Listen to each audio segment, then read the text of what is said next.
Hello, everyone at Sutton Group Heritage Realty. My name is Leanne Southgate. I'm honored to be here with Lou Radomski.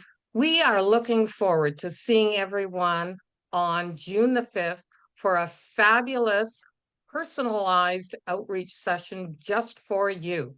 Lou, can you give us an overview of what we'll be handling in this session? I think the title is How to Sell Real Estate Without a Realtor. Oh no, that's 2 weeks from now. Sorry, different course. We're going to be talking about, from a TRESA perspective, certainly, and a legal perspective, because it isn't just TRESA.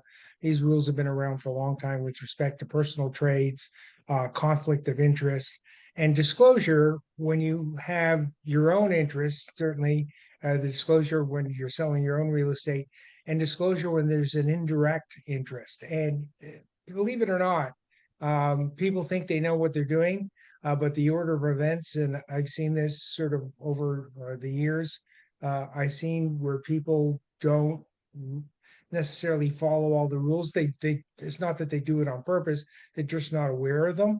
And it's important that you follow the rules because if somebody questions you later on, you've got to be able to point to that um, uh, whole process to show everybody how you've done it. So personal trades are ones where you're doing your own stuff.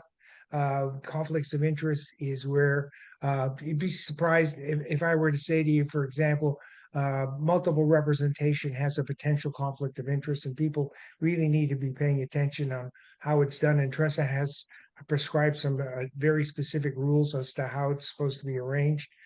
Disclosure of interest, whether it's a direct interest. So in other words, you're selling your house or you're purchasing a property, or for that matter, you're doing something for a family member. And that would be an indirect interest. You may not be involved in the actual purchase personally. Your name won't be on title, for lack of a better description, but there's disclosures that you have to do.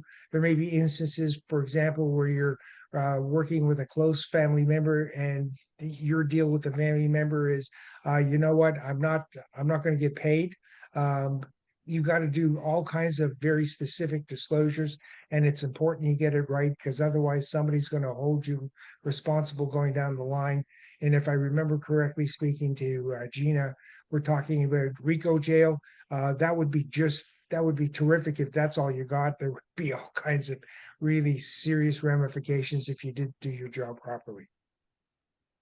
That's great, Lou. And everyone, at the end of our session, we're going to open it up to a Q&A. So bring your questions, bring your unusual scenarios. You've got two real estate minds here that combined have probably 60 or 70 or 80 years worth of experience. So take advantage of that, sign up, and we will see you on June 5th.